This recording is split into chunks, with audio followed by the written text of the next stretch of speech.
it's important to recognize that only because he was not liked by the Jews or the Christians. So that was something that was interesting that Eleanor Dulles brought up.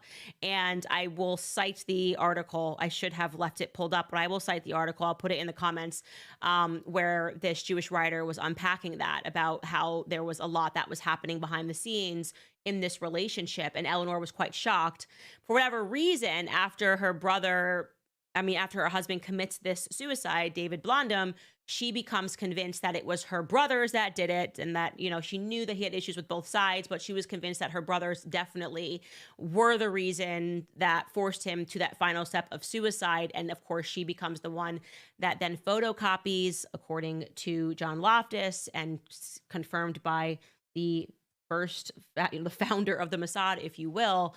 She becomes the one that photocopies all of this evidence to hand over to the Mossad, and that is how the Rockefellers get blackmailed. So Nelson Rockefeller is very interesting because he's this guy who's in oil and working in business. Suddenly he goes into government, and he eventually becomes a vice president of the United States.